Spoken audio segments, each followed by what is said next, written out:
बिस्मिल्लाहिर्रहमानिर्रहीम। Principle of organisation को हम पढ़ रहे थे।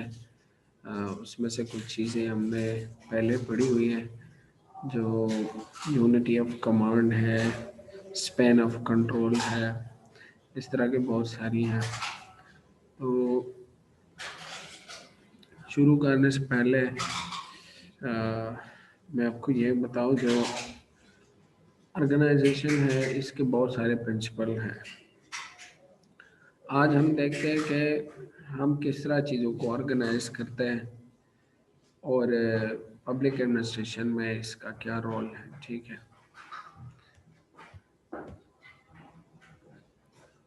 तो इंट्रोडक्शन में हम मीनिंग ऑफ ऑर्गेनाइजेशन ये हमने पढ़ा है, प्रोसेस ऑफ ऑर्गेनाइजेशन भी हमने पढ़ा है, और प्रिंसिपल ऑफ ऑर्गेनाइजेशन में से हमने हायरार्की या यूनिटी ऑफ कमांड हो गया या स्पैन ऑफ कंट्रोल, इसको हमने बहुत हद तक पढ़ा है। आज हम देखते हैं कि ऑर्गेनाइजिंग कैसे कहते हैं। देखिए, ऑर्गेनाइजिंग को हम इस तरह डिफाइन करते हैं कि एक्टिविटीज़ होते हैं और रिसोर्सेज होते हैं। सबसे पहले आपने एक्टिविटीज़ को डिफाइन करना है, यानी आइडेंटिफाई करना है कि आपकी एक्टिविटीज़ है क्या। आइडेंटिफिकेशन ऑफ एक्टिविटीज़ या ग्रुपिंग ऑफ एक्टिविटीज़, इसमें से assignment of jobs to formal group, establishing a network of authority and responsibility. आप पहले क्या करते हैं कि आप जो है एक नेटवर्क ऑफ अथॉरिटी या रिस्पॉन्सिबिलिटी उसको इस्टेब्लिश करते हैं, आप असाइनमेंट देते हैं, आप एक्टिविटीज़ को ग्रुपिंग की शक्ल में वो बनाते हैं, या नेटवर्क जो है वो प्रोवाइड करता है मेजरमेंट के लिए या इवैल्यूएशन के लिए या कंट्रोल के लिए। ठीक है, रिसोर्सेज जो है आप स्पेसिफिक नीड के लिए स्पेसिफिक नीड के रिसोर्सेज जो है उसको डिटरमाइन करता है, और फिर उसके रिसोर्सेज को स्पेसिफिक ग्रुप में एलोकेट करता है। ठीक है, और फिर जो रिसोर्सेज है उसकी इवोल्यूशन और उसकी यूज़ की कंट्रोल को आप क्या करते हैं, डिफाइन करते हैं कि इसको हमने किस तरह यूज़ करना है, तो उसको आप कंट्रोल करते हैं। ठीक है, ऑर्गेनाइजिंग जो है it is the process of arranging and allocating the work authority and resources among an organisation members that they can achieve organisational goal. इसमें क्या है ऑर्गेनाइजिंग में कि आप अरेंज करते हैं, काम को एलोकेट करते हैं, अथॉरिटी और रिसोर्सेज एक ऑर्गेनाइजेशन में। और किस लिए ये सब कुछ आप किस लिए करते हैं? आप इसलिए करते हैं कि आपकी गोल जो है वो अचीव हो। ठीक है, ऑर्गेनाइजेशनल गोल को अचीव करने के लिए हम चीज़ों को ऑर्गेनाइज करते हैं। फिर इसके प्रोसेस जो है वो किस तरह है कि आप डिवीज़न करते हैं एक काम की, फिर आप ग्रुपिंग करते हैं, डेलीगेशन ऑफ अथॉरिटी करते हैं, और कोऑर्डिनेशन ऑफ वर्क। ठीक हो गया। इसमें यही है कि एक तो आप सबसे पहले आप काम को डिवाइड करते हैं।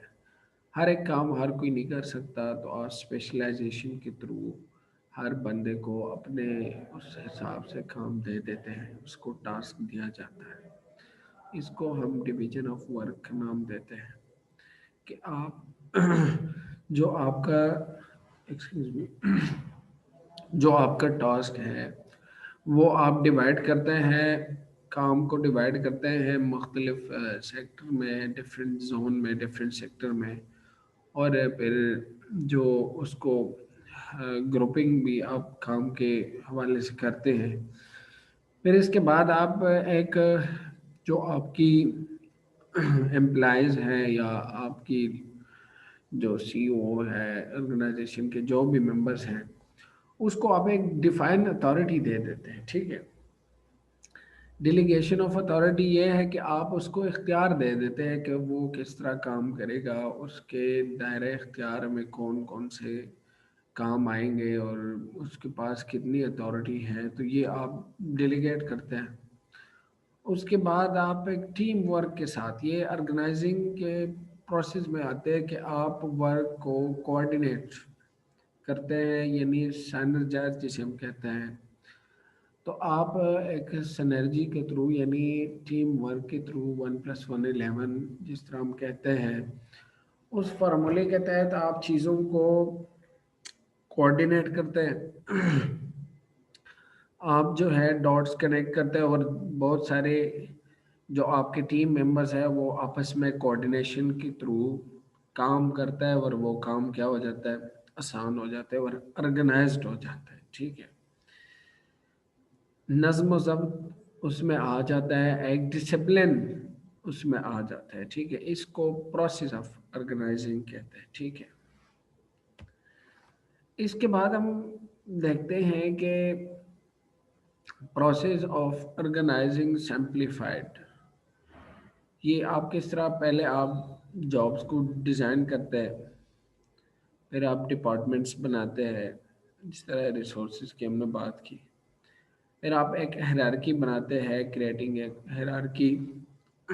ये देखिए, और इसके साथ साथ आप डिस्ट्रीब्यूटिंग अथॉरिटी जो है वो डिफाइन करता है कि इस बंदे का ये अथॉरिटी है और ये अथॉरिटी है और ये अथॉरिटी है। ठीक है। मैं माजरत चाहता हूँ, और मेरा गला जो है वो अभी तक ठीक नहीं हुआ है, और इस पे मैं इंतहाई माजरत चाहता हूँ। चलो सही है।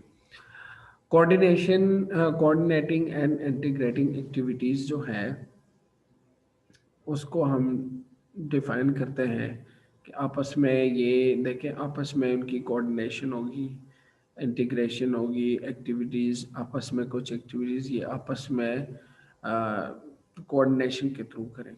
और फिर हम क्या करते हैं कि डिफरेंशिएटिंग पोजीशन के, हर एक की पोजीशन को भी हम डिफाइन करते हैं। ये देखें, बहुत ज़बरदस्त एक चार्ट बनाया है कि एक तो आप जॉब्स को डिज़ाइन करते हैं कि ब्लू येलो रेड हो गया। इसी तरह ये जो जॉब्स हैं ये आप डिफाइन करते, डिज़ाइन करते हैं कि इस बंदे का काम ये है, इसका ये है, इसका ये है। फॉर एग्जांपल आप इस तरह ले लें, आप एक ऑर्गेनाइजेशन चलाते हैं, एक वेलफेयर, या एक फॉर एग्जांपल आप एक पॉलिटिकल ऑर्गेनाइजेशन चलाते हैं, तो उसमें क्या होता है कि एक तो लीडर हो जाता है, लीडर बनता है, उसके साथ पूरी एक टीम होती है। तो उस टीम में डिफरेंट जॉब होते हैं। एक जो है वो स्पोर्ट्स का इंचार्ज होता है, दूसरा ब्लड ऑर्गेनाइजेशन की इंचार्ज होता है, फाइनेंशियल इंचार्ज आपका एक हो जाता है, मैनेजमेंट इंचार्ज, मैनेजमेंट अफेयर्स का इंचार्ज होता है, फॉरेन अफेयर्स का एक इंचार्ज होता है, और उसके साथ साथ आपकी जो सोशल मीडिया इंचार्ज होता है। इसी तरह आपके पॉलिटिकल अफेयर्स का इंचार्ज होता है, आपके सोशल वेलफेयर का इंचार्ज होता है, और आपके लेके आपके जो मैनेजरियल अफेयर जो है, जो मैनेजमेंट यानी ऑफिस वाइज जो उधर बैठा होता है और चीज़ों को मैनेज करता है, इसका इंचार्ज होता है।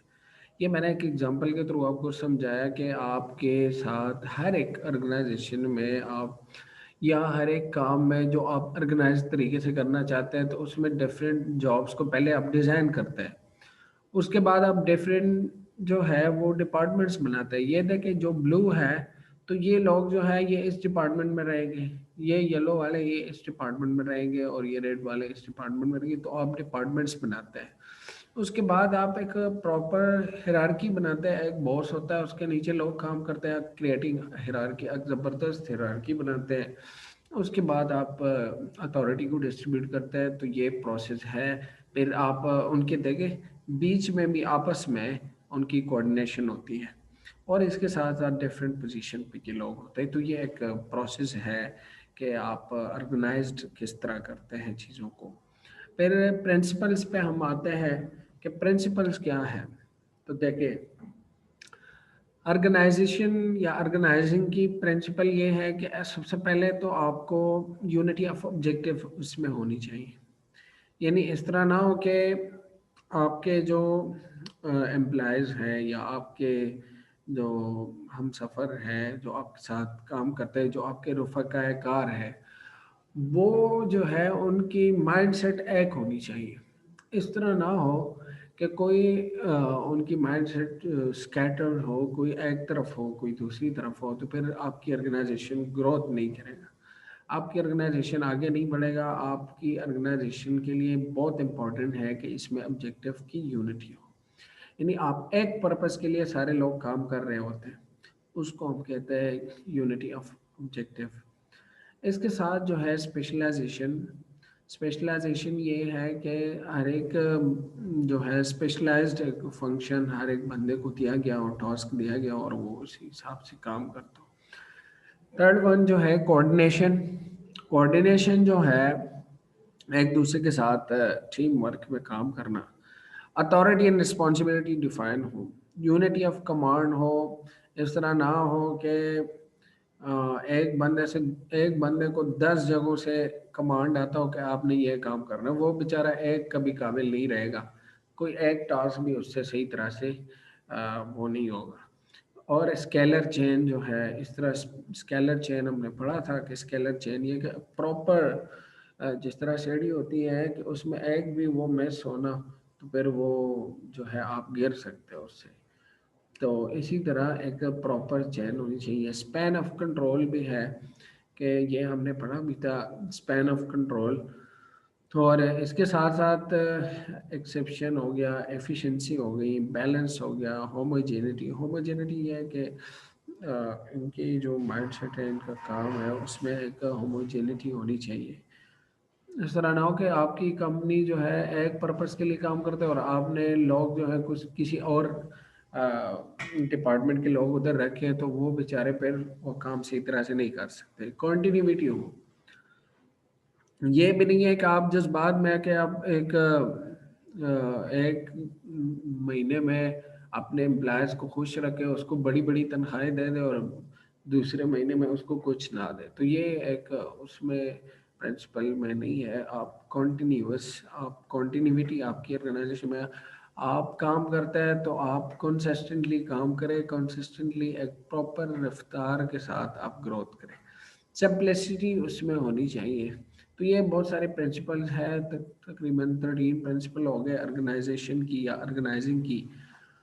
अच्छा, अभी हम पढ़ते हैं कि ऑर्गेनाइजेशनल आर्किटेक्चर किस तरह है। एक होता है वर्टिकल डिफरेंशिएशन, हम इस तरह करते हैं कि एक होता है टॉल वर्सेस फ्लैट स्ट्रक्चर, और एक होता है हॉरिजॉन्टल डिफरेंशिएशन, उसमें functional structure, multi divisional structure, geographic structure और मैट्रिक्स स्ट्रक्चर। ये स्ट्रक्चर या आर्किटेक्चर के हवाले से उन्होंने क्या क्या ऑर्गेनाइजेशन को डिवाइड किया है। फॉर एग्जांपल हम आप देखें, टॉल वर्सेस फ्लैट इस तरह है कि इसमें फॉर एग्जांपल आपकी ऑर्गेनाइजेशन, उसमें प्रेसिडेंट है, उसके नीचे एक बंदा है, उसके नीचे फिर दो और बंदे काम कर रहे हैं, उसके नीचे फिर दो और बंदे काम कर रहे हैं, तो इसी तरह ये एक टॉल ऑर्गेनाइजेशन है कि उसमें एक हायरार्की होती है कि एक प्रेसिडेंट के साथ दो बंदे, उसके नीचे दो बंदे, उसके नीचे दो बंदे, फिर उसके साथ दो बंदे, तो इसी तरह ये काम करते रहते हैं एक प्रॉपर हायरार्की के साथ। और फ्लैट ऑर्गेनाइजेशन में ये है कि एक प्रेसिडेंट के साथ पूरी एक टीम होती है और वो टीम जो है फर्दर उसके साथ फिर लोग होते हैं। तो ये एक फ्लैट ऑर्गेनाइजेशन हो गया, एक टॉल ऑर्गेनाइजेशन हो गया। ये दरअसल देखिए वर्टिकल डिफरेंशिएशन में आते हैं। जो हम वर्टिकल इसको डिफरेंशिएट करते हैं तो वो इसी तरह टॉल वर्सेस फ्लैट स्ट्रक्चर हो गया। अभी हम आते हैं हॉरिजॉन्टल डिफरेंशिएशन पे, वो किस तरह है। उसमें देखें एक तो अच्छा, सबसे पहले हम ये जो टॉल फ्लैट का हमने बताया है इसको ज़रा डिफाइन करता है, ये है क्या। जो टॉल है ना, ये वाला पहले वाला, ये क्या है। टॉल इस तरह है कि this type of organisation architecture has many layer and narrow span of control. इसमें लेयर ज़्यादा है, स्पैन ऑफ कंट्रोल कम है, स्पैन ऑफ कंट्रोल नैरो है, ठीक है। और जो फ्लैट ऑर्गेनाइजेशन है ये वाला, इसमें क्या है, फ्यू लेयर है लेकिन स्पैन ऑफ कंट्रोल इसमें ज़्यादा है, ठीक है। जो आपकी जो आपका प्रेसिडेंट है उसके कंट्रोल में बहुत सारे लोग हैं, ठीक है। और स्पैन अप कंट्रोल जो है वो भी वाइड है, वो अच्छी तरीके से उसको कंट्रोल कर सकते हैं। लेकिन इसमें जो आपके वो है डाल ऑर्गेनाइजेशन, उसमें बहुत सारे लेयर्स हैं, फिर उसको कंट्रोल करना मुश्किल हो जाता है। ठीक है, तो स्पैन ऑफ कंट्रोल इसमें कम है। ठीक है, नैरो स्पैन ऑफ कंट्रोल। अच्छा, इसके बाद हम इसको और भी ज़रा एक्सप्लेन करते हैं कि टॉल वर्सेस फ्लैट में और क्या है। टॉल ऑर्गेनाइजेशन जो है ये मोर एक्सपेंसिव है because of the manager involve. इसमें बहुत सारे मैनेजर्स होते हैं, नीचे एक बंदे के साथ दो काम बंदे काम करते हैं, फिर उसके साथ और, फिर उसके साथ और, तो ये उसमें ये एक्सपेंसिव हो जाता है। नंबर ऑफ मैनेजर इसमें इन्वॉल्व होते हैं। इसी तरह जो है faster more communication problem because of the number of people through home information must pass. तो इसमें कम्युनिकेशन प्रॉब्लम भी आ जाती है जो टॉल ऑर्गेनाइजेशन है। फ्लैट ऑर्गेनाइजेशन क्या है, इसमें higher level of employ moral and productivity, ये अच्छा है। और दूसरा ये क्यों अच्छा है फ्लैट ऑर्गेनाइजेशन, देखें ना मैं आपको समझाता हूँ। इसमें तो एक ये है कि प्रेसिडेंट के साथ सारे जो आपके कोर आपका एक कोर टीम होता है ना, वो प्रेसिडेंट के साथ डायरेक्ट इन्वॉल्व होता है। तो वो आपके लीडर से डायरेक्ट गाइडेंस लेते हैं। ठीक है, फिर उसमें कम्युनिकेशन प्रॉब्लम्स भी नहीं आते। उसमें फिर ये है कि create more administrative responsibility for the relatively few manager. तो एडमिनिस्ट्रेटिव रिस्पॉन्सिबिलिटी जो है वो ज़्यादा होती है। और इसी तरह more supervisor responsibility for the major due to wider span of control भी इसमें ज़्यादा होता है।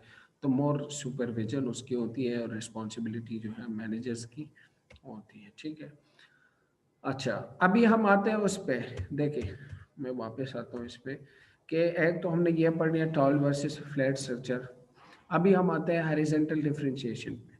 उसमें सबसे पहले फंक्शनल स्ट्रक्चर है। देखिए फंक्शनल स्ट्रक्चर में आप क्या करते हैं, हॉरिजॉन्टली आप इसको डिफाइन करते हैं। फंक्शनल स्ट्रक्चर ये है कि फॉर एग्जांपल एक मैनेजर है, उसके साथ एक प्रोडक्शन डिपार्टमेंट है, फाइनेंस डिपार्टमेंट है, मार्केटिंग डिपार्टमेंट है, एचआर डिपार्टमेंट है, ह्यूमन रिसोर्स डिपार्टमेंट।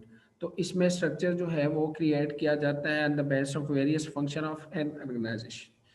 ये जो फंक्शनल स्ट्रक्चर है फंक्शन के बेस पे क्या करता है, डिफरेंट डिपार्टमेंट्स बनाते हैं। डिफरेंट स्ट्रक्चर जो है वो फंक्शन के बेस पे बनाते हैं, इसको फंक्शनल स्ट्रक्चर कहते हैं। इसके साथ मल्टी डिवीजन स्ट्रक्चर कौन सा है, इसमें मल्टीपल डिवीजन जो है वो बनाते हैं an related industry. For example एक एक इंडस्ट्री है तो उसमें डिफरेंट डिवीजन बनाते हैं, डिवीजन फर्स्ट सेकंड थर्ड। ठीक है, इसको हम मल्टी डिवीजन स्ट्रक्चर कहते हैं। जनरल मैनेजर के साथ ये लोग होते हैं। फिर इसके बाद हम क्या करते हैं कि हाँ, डिविजनल और मल्टी फॉर्म जो है मल्टी डिविजनल डिज़ाइन, ये किस तरह है। इसमें यह है कि ऑर्गेनाइजेशनल अरेंजमेंट होती है based on multiple business and related areas operating with in a larger organizational framework following a strategy of related diversification। फिर जो है activities are decentralized down to the divisional level, other are centralized at the corporate level। The largest advantage of the multi-level design opportunity for the coordination and sharing of resources। देखिए इसमें क्या है, इसमें एक तो ये है कि एक लार्जर ऑर्गेनाइजेशनल फ्रेमवर्क आपको दिया जाता है, डाइवर्सिटी इसमें होती है। सही है। फिर इसमें ये है कि आपको ये कोऑर्डिनेशन की अपॉर्चुनिटी दे देते हैं और रिसोर्सेज जो है मल्टी डिविजनल डिज़ाइन में रिसोर्सेज भी शेयर होती है। ठीक है, इसके साथ साथ थर्ड जो एक हॉरिजॉन्टल डिफरेंशिएशन है या डिफरेंशिएशन है वो क्या है, वो जियोग्राफिक स्ट्रक्चर है। जियोग्राफिक स्ट्रक्चर इस तरह है कि आप डिपार्टमेंट्स किस बेस पे बनाते हैं, जियोग्राफिक रीजन के बेस पे। फॉर एग्जांपल ईस्टर्न रीजन हो गया, सेंट्रल रीजन हो गया, वेस्टर्न रीजन हो गया। तो ऑल जो आपके एक्टिविटीज़ होते हैं वो कैटेगराइज करता है इनटू वन यूनिट। ठीक है, जियोग्राफिक रीजन में। अच्छा, फोर्थ वन जो आखिरी है वो मैट्रिक्स ऑर्गेनाइजेशन है कि उसमें देखें एक सी वो है, उसके साथ जो है वाइस प्रेसिडेंट होता है इंजीनियरिंग, फिर उसके बाद वाइस प्रेसिडेंट होता है प्रोडक्शन की, वाइस प्रेसिडेंट होता है फाइनेंस की, वाइस प्रेसिडेंट होते हैं मार्केटिंग की। फिर उसके साथ साथ एक एक जो एम्प्लॉयज़ है वो काम करता है, वो जो है project manager A, project manager B, project manager C, इस तरह इसको हम मैट्रिक्स ऑर्गेनाइजेशन कहते हैं। मैट्रिक्स ऑर्गेनाइजेशन में इसके फ़ायदे और नुकसानात क्या है देखिए। एक तो ये ऑर्गेनाइजेशनल जो फ्लेक्सिबिलिटी है उसको तो इन्हांस करते हैं। टीम मेंबर जो है वो एक दूसरे से लर्न करते हैं, अपॉर्चुनिटी उसको मिल जाती है तो न्यू स्किल लर्न करते हैं। Efficient way of organisation to use its human resources, ये एक एफिशिएंट वे है। टीम मेंबर जो है इसमें सर्व करते हैं as a bridge to their department for team. एक जो आपका टीम मेंबर है वो एज अ ब्रिज जो है वो सर्व करता है टू दियर डिपार्टमेंट, उस टीम के लिए, ठीक है। तो इसके साथ जो है अभी हम देखते हैं कि इसके जो वो है डिसएडवांटेजेस क्या है, ठीक है। डिसएडवांटेजेस में हम पढ़ते हैं, एक मिनट,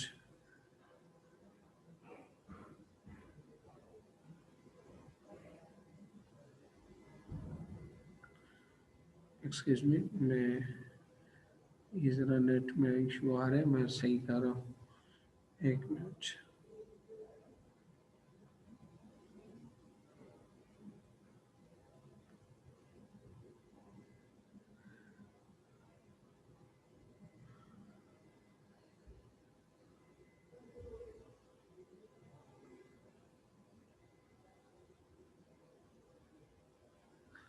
अच्छा, चलो ठीक हो गया। ये है